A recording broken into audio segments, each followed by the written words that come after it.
pag sinasaktan mo. Wala ka talagang magawang matino. Wala kang kwenta. Mahal ko po kayo, Nay. Sige. Tigilan mo nga ako dyan sa mga kadramahan mo, ha? Ikaw, ha? Ito tatandaan mo. Mas malaki pa ang ginagastos ko sa'yo kaysa sa naiambag mo dito.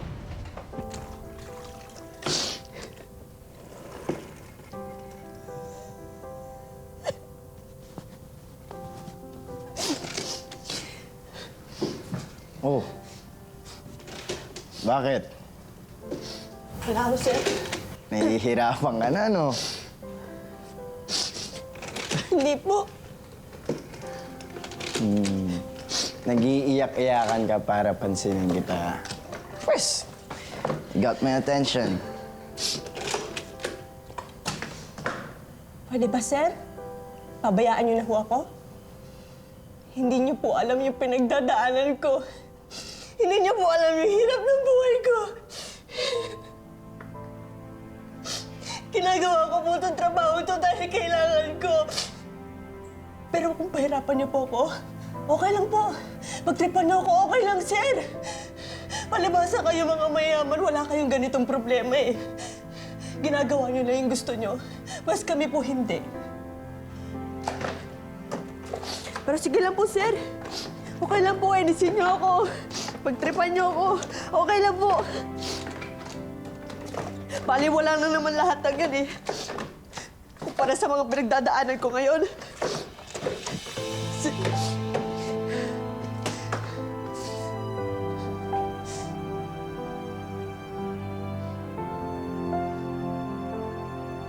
Ito po nga pala yung mga nahalongkat kong mga pictures ni Bianca.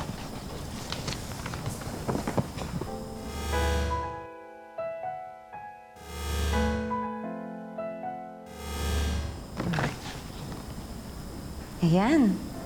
Marami na akong pagpipilian na picture para sa portrait niya. At ito. Ito yung pinaka-paborito ko. And that's how I will always remember Bianca.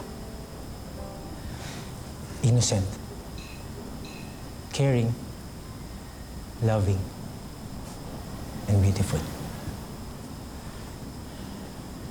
You were in love with Bianca?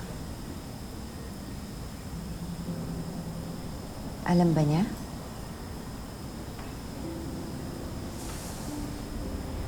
Matagal ko nang gustong sabihin sa'yo to. Matagal ko na rin itong nararamdaman. Pinipilit ko naman pigilan pero ngayon di ko na kaya. Bubbles, I love you. Tayong dalawa, hindi tayo pwede. Pero ikaw yung mahal ko. But I don't feel the same way. Hindi ko kayang suklian yung pagmamahal na kaya mong ibigay sa akin. It's so unfair. Nagtapat ako sa kanya noon. Pero she turned me down. I'm sorry. Bata pa kasi siya nun. Hindi pa siya handa. Pero ngayon, kasal na ako kay Kara. At may anak na rin kami, si Aika. Pero minsan iniisip ko, paano kaya kung di nawala si Bianca? Ano kaya ang buhay natin ngayon? Ano kaya ang buhay ko?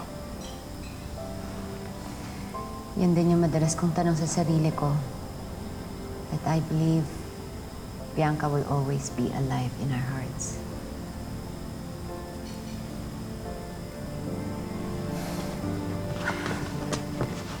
That's it.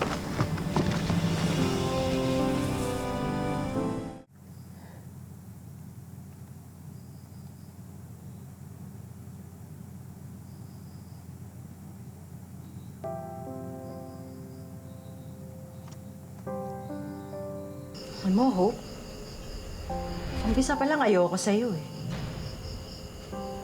Ayoko kitang makita. Mas lalo naman na ayoko kitang ampunin. Eh, pinagbigyan ko lang si Jong. Eto, ang igaganti mo sa akin. Eh, wala ka talagang utang na loob. Wala kang kwenta. Malis ka dyan sa harapan ko.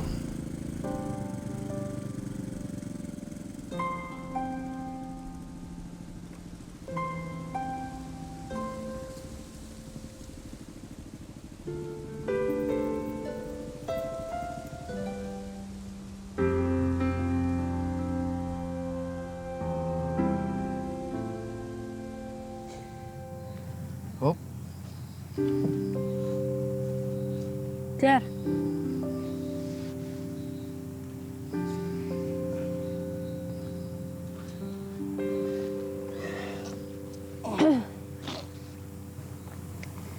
Pwede bang huwag mo na ako sinisir? Mag-edad lang naman tayo eh. Umiiyak ka. Hindi po.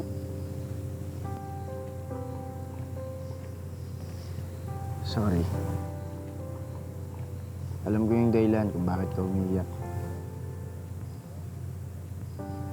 Minsan kasi hindi ko na-realize na sumusobra na yung pang-asar ko eh. Pang-Alaska ko. Nakakasakit ko pala ako ng ibang tao. Hindi naman po kayo yung dahilan. Anong problema?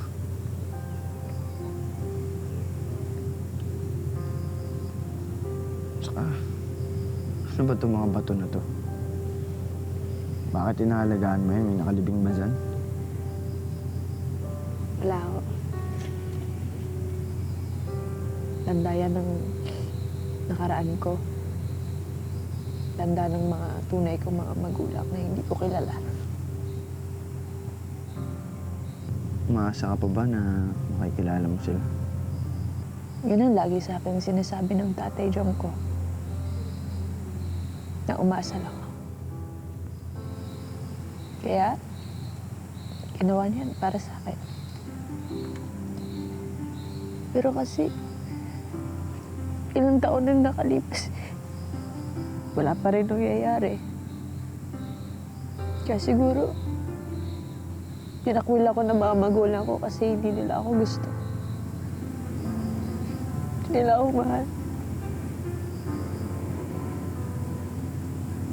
Walang nagmamahal sa akin.